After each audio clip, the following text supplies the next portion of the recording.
I'm Annie Stickney. I run the digital marketing analytics for JPMorgan Chase. I've been there for about 5 years now. So my focus is on search, organic and paid, and content marketing. And I am your Debbie Downer for the conference. Hey. Want to introduce yourself? Hi everybody. My name is Erin Everhart. I'm the Senior Manager of Commerce Marketing at the Home Depot. I've been with the Home Depot for coming on 6 years, variety of roles, search, organic, paid, traditional, digital media, channel strategy planning. Really focus a lot on co-op marketing, so how we market on partnership with our many suppliers, what we do from an attribution standpoint, and really how can we leverage and enhance our first-party data to make the best consumer experience possible. Hey, I'm Jim Grates. I lead digital media for Hilton. Been there a little over a year. It was a year in August, so maybe a year and a half at this point. I feel like probably most of us in this audience are third-party addicts, and we might possibly be in the first stage here, which is denial. Yeah, first step is admitting it. This has been an interesting topic for us. It ranges everywhere from denial to confusion to fear, but I think that's a healthy thing to be in, because this could be, it runs the gamut from being an existential threat for us to maybe not as bad as we think, but definitely something we're all going to be talking about as regulation ramps up in the U.S. Hi, I'm Amanda Martin. I head up enterprise partnerships for Goodway Group. We're an independent programmatic search and social agency. And I oversee all platform, supply, data partnerships holistically at the corporate level. And so basically, my role is to help the company navigate these changes and then how it impacts how we work with our partners, what we can do and what we can't do. And it's been a busy year. Good times, good times. So a little bit about ITP. What is it? ITP is Apple WebKit's version of cookie blocking. It stands for Intelligent Tracking Prevention. Mozilla's version is ETP, totally different. It's called Enhanced Tracking Protection, so it's the same. And then Chrome they have actually deployed their own version, but as opt-in, it's not by default. Come Q1, it's going to be a little bit more widespread. They're probably going to have one of those splash when you log into your Gmail, like, hey, do you respect your privacy? And then they're going to have an opt-in button for people like my mother who have no idea what's going on, but she's probably going to say, yes, I want my privacy there. So it's going to be a little bit of a bigger thing in January. So what is it? It is all third-party cookies are no longer allowed to be set at all. So you have no third-party tracking. So that's a good time. We'll let that sink in.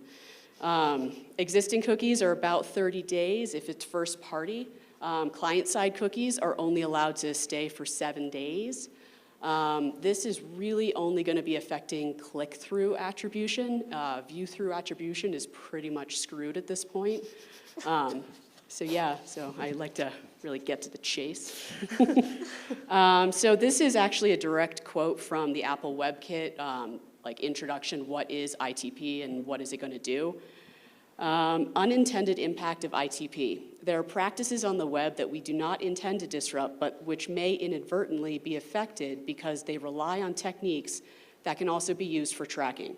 We consider this to be unintended impact. These practices include measuring the effectiveness of advertising, logins using a third-party login provider, single sign-on to multiple websites controlled by the same organization, embedded media that uses the user's identity to respect their preferences, the like buttons, federated comments, or other social widgets, fraud protection, bot protection, improving the security of client authentication, analytics in the scope of a single website, and audience measurement.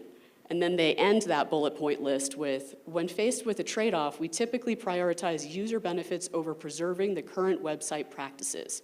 We believe that it is the role of a web browser, also known as a user agent. So we'll let that sink in. Good times, good times. What are your guys' thoughts? What do you think is happening? What are your thoughts on ITP? Well, I'll kick it off.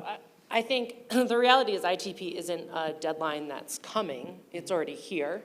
And the cookies have been limited throughout 2019, if not before that, on Apple. And then Mozilla has followed suit. And then Google, we kind of all held our breath when they had their summit, and we were all waiting to find out if they were going to kill the cookie. And I think what happened is that they didn't kill it quickly, and so everyone just went, oh, we're good. Yeah. We're good. We're fine. And so I think what we have is we have large blind spots in the consumer journey, and some brands are either avoiding those blind spots or they are unsure how to navigate those blind spots now that it's different. And so what we're seeing with our clients is really a widespread kind of difference between everyone's approach. There's no one concrete approach to it, but I think the one that we're seeing the most, which is the scariest, is the like head in the sand. I don't think it's going to be that bad.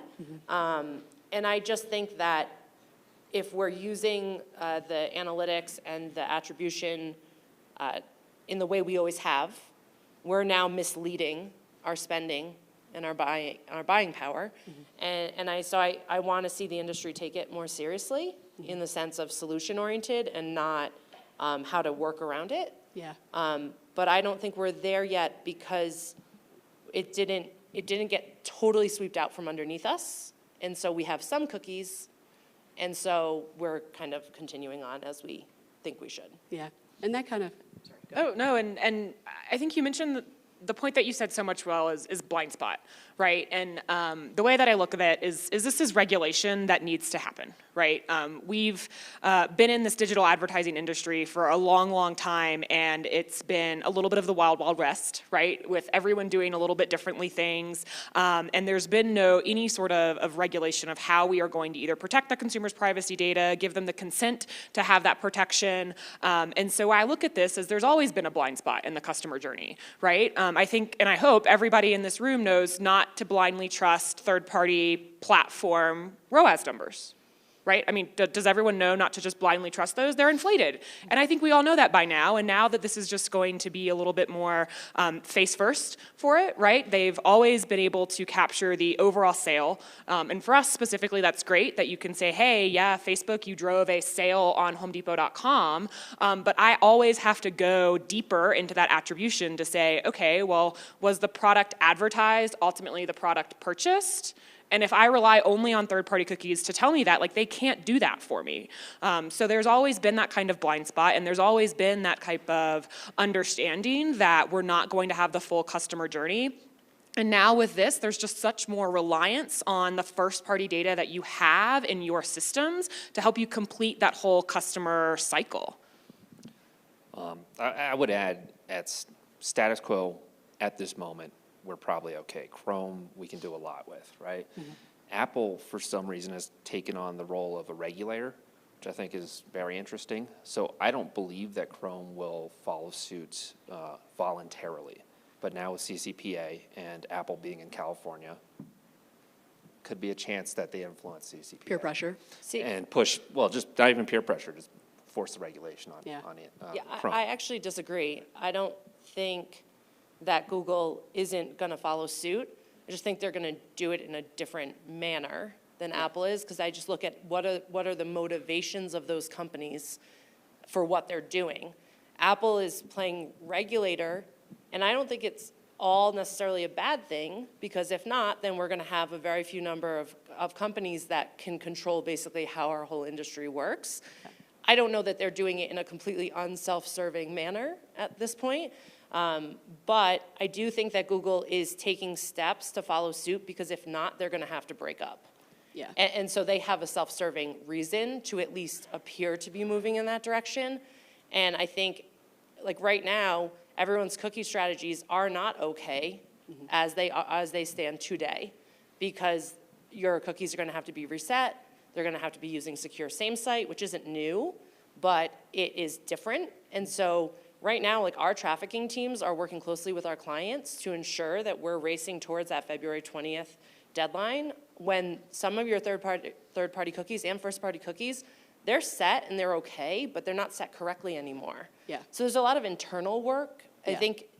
I think we're ignoring the work we need to do to continue with what we can do today, so you can exist in Chrome and do what you're doing. Because it's been so slow, so they're like, oh, okay, like, we've got time.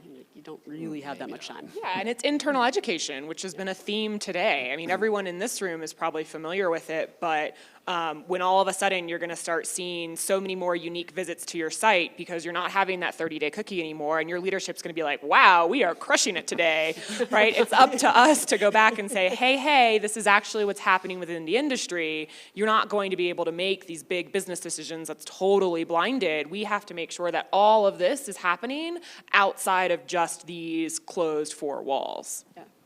Yeah, and that kind of goes into one of the questions I wanted to ask you about with Google and being very self-serving.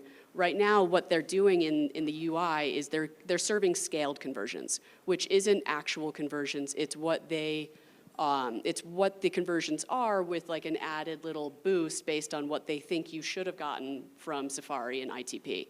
So one of the ways that I really discovered this was a year and a half ago, and I was trying to compare the API conversion numbers to the UI, and they were never matching up. And then Google was like, oh, by the way, it's this. We're not putting that scale conversion on the API. And I'm like, well, that's special. Like, what do you think about that? Like, because I think they're probably going to stop using scaled conversions. Is that going to make people freak out? What do you think about the scaled conversion? Well, I think to Erin's point, like, you have to take platform data that you get, it's directional, it's not black and white. And then I also think that the scaling conversion isn't a bad concept, but it should be done in-house with your data and not externally with someone else's data. So I think the concept of scaling out what you can see in, say, Chrome, and what you are seeing in Facebook in their walled garden and what you can see elsewhere can inform, based on historic evidence, what you can correlate to what you can see. I just don't think you should be turning to a third party to do that for you. Yeah. I think you should be working with your partners with your in-house metrics. I think that's also why like not many people know about it right now because they haven't seen it in the UI. Like the numbers look the same. Yeah, it's Yeah. true. And the fact that a lot of people just take it as fact. Yeah. They're like, oh, this is 100% what happened. You're like, is it? Directional at Yeah. best, right? Yeah. And Yeah. as long as your internal metrics are moving in the same direction as what your platforms are saying and what these third parties are saying, those are the things that you look at. I mean, if they're starting to see some very large variance between, I mean, that's when you need to dig a little bit deeper. I see this as a huge opportunity, though, for brands and for CMOs to get closer to the actual business metrics and the actual business decisions as opposed to managing media budgets and kind of working within their silo. So I think all of this, although a headache, is moving us in a direction where we're a more business-oriented industry. Yeah. So a lot has been talked about all these new strategies like DDA and auto bidding. A lot of that relies on touch points that have happened prior to the actual click-through conversion. Do you think right now, like what, if the cookies are being deleted and that, like DDA can't see that, is it by default swaying towards Mozilla and Chrome? Like, do you think that those strategies are inherently flawed because of this? Crickets. You know, potentially. We're moving more and more towards probabilistic data, which is opaque, right? So, and I think the promise of digital for years was giving us more deterministic data to make decisions on. So we're using model data to produce a model to get a modeled output. Yeah. So it just gets more and more complex. But as digital marketers, we find ways around it, and we work with what we can. Mm-hmm. I think it's also that gut check, to your point, Erin, of like, what are you assuming? And then are your assumptions aligning with the metrics you do have? So I don't know that it's flawed. I just think it's based on the data it has. Mm-hmm. And obviously, hopefully we'll have more technology advancements that will help us kind of like bridge that gap. And I think maybe we need to get in more conversations with Apple, quite frankly, about how to understand their browsing consumers, since they're putting the consumer first and not any of their interests. You know, we can work with them to protect their consumer and work better in their browsing space, as opposed to it continuing to be a blind spot, because they don't want the result, even though it's what's going to happen, to be a bad user experience, which is how we got to the place where consumers are pushing for regulation. Yeah. It's partially our fault because we provided a really crappy experience and want them to just consistently take it. Yeah. And so I think that's where we have the opportunity, you know, to grow and change. I also think that within your own model, what you have control over about where you are spending should help inform your bidding strategy, and maybe you can't go on autopilot as easily as you used to be able to in a lot of these platforms. Mm-hmm. Good times, good times. Okay, so let's go into, what do you think the eventual, like, what do you think about like the fix that's been in place right now? So Google, what they are pitching and what they have provided, and Facebook and Twitter and all the other brands have done the exact same thing. Their fix for this is, instead of dropping that cookie on a doubleclick.net URL, they're dropping it as your first-party URL. So it looks like it's first-party, and it continues to persist. With all the updates from ITP, the last one was 2 days ago, do you see that being a fix that's going to be around for a while, or are they going to get smart about it? Like, how are we going to react, and how do we keep our jobs? I'm curious to know what you guys think. I can't imagine that's going to be a long-term fix. Yeah. Ad tech is only going to get smarter. It's only going to get more sophisticated, and they will continually find ways to block these Band-Aids that Google and Facebook are putting on to mask their third-party cookies as first-party cookies. I don't know what the long-term fix looks like, right? I really can't foresee out in 5 years, but I have to believe that the way that technology is advancing as fast as it is, there will be some sort of middle ground that allows the privacy protection from a consumer intent while still allowing us advertisers the ability to do our jobs. I think in a way it might be good. We have a cat and mouse game with regulation now. This happens in other markets, and typically constraints actually drive innovation. So now we've got the best developers in the world at the largest platforms. They'll be motivated to try and find new solutions for this.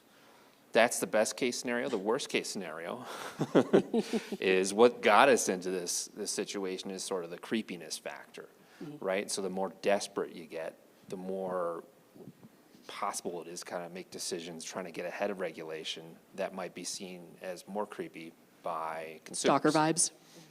Yeah. Well, and that's just so funny because we have, on one hand, consumers are saying they want the control of their own data. I say this as well, too, right? I don't want anyone to have access to my data of what I do. That should belong to me. And then on the other hand, they're saying, well, I need the most personalized internet experience all across the web on every viewing browser I look at. And like, girl, you can't have both. Yeah. So, I mean, it's going to be interesting that if it really goes in the worst case scenario and we lose all access to it, and then consumers start to feel the pain of what bad advertising looks like, right, before these great personalization practices came in place, like, will there be a trade-off? And they say, actually, I'm okay if you give me a little bit more of my data because I get a better thing in return. And that's really, I'm totally going on a tangent now. It's really on You do you. us as marketers and advertisers to provide that value to the consumer of why they need to give consent to use their data in the first place, right? And I think like Chick-fil-A and Starbucks are two companies that I think do it really, really well because the value prop of them logging in and using their data is significant for the consumer because they get loyalty rewards and they get customized menus and customized offers and mobile ordering and their coffee is waiting for them literally right then, right? As a consumer, I'm like, I'll give you my data for free coffee. Heck yeah, right? I mean. Yeah, I think on both points, I think that we need to stop, as an industry, we need to stop looking for a fix. The cookie was never intended to be the foundation of identity in this industry. Maybe we got lazy. Maybe we just moved so fast that it didn't catch up. I think it needs to be a completely new technology that potentially doesn't exist or is like in the ground stages right now. I think the key thing is that as advertisers, we need to come to the realization that consumers are going to content. They're not going for the ads. The ads are there, but they're going to that website for the content that website produces. So I think the consent of the consumer is going to be driven by that value prop. Erin, to your point, I think brands can achieve that with the right efforts.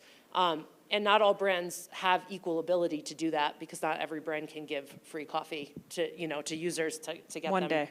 to track everywhere. We're never going to do that. Yeah, Probably not us either. there are a lot of banks giving away free coffee. Yeah,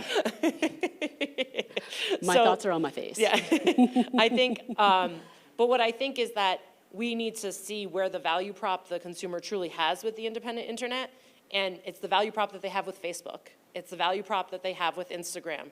I log in, I give you my information, and I get the connection or the context to people's lives, or I get to follow celebrities, or whatever or they get their It's the news. curated life. So scary. Yeah.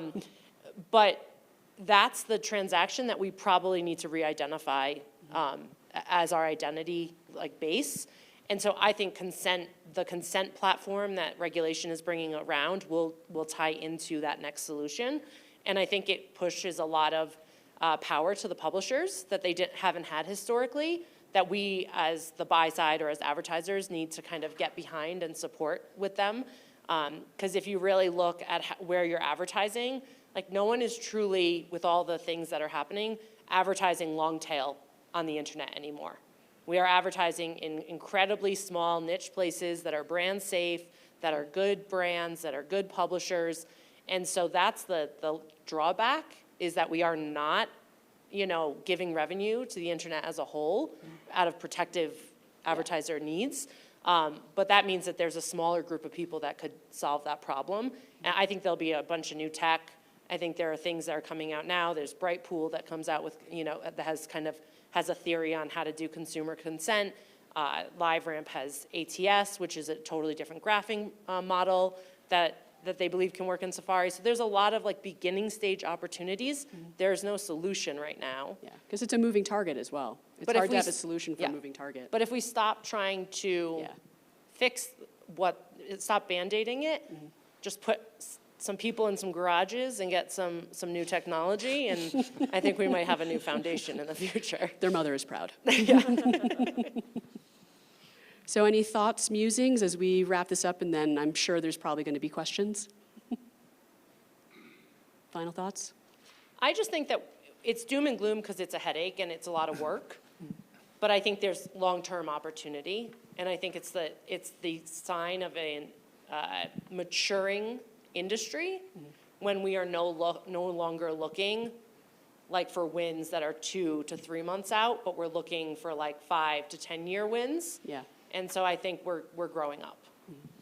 And I would also just level set that if you're using third-party cookies for retargeting, which is a really, really common practice, it's still not perfect. I mean, how many people have bought a product and you're continually retargeted with that same product? The question was asked today with Yeah, purple. it happens a lot, right? And then when you factor in the in-store purchase piece, like when you have a brick and mortar store, that makes it even more complicated if you're solely relying on third-party cookies for your retargeting. So it puts where I think is a greater emphasis on your first-party data, a greater need to own that retargeting decisioning in-house versus relying externally for that. And we are certainly lucky that we have the resources, the scale, that treasure trove of first-party data to be able to do that. And if you're not looking at that or seeing how I should handle the retargeting yourself, I mean, that's something that you should start doing now while we're still in this kind of weird gray transition zone. I think what good is coming out of this is that, internally, it's forcing us to have discussions around our own policies. We're a very conservative organization in terms of sharing data outside of our own walls. And as a marketer, I want all the options available to me, so we're more conservative. So, but in this new world, we have to be very realistic about what those actual constraints are going to be to performance and what tactics we have available to us. So it's kind of good now to have this because we know the future is uncertain, but we can start to sit down and align across all of our different departments. What is the way that we want to work with our publishers so that we can interact with our consumers and best drive performance? Cool. So gauging the level of depression in the room right now. How's it going? Okay, do we have any questions?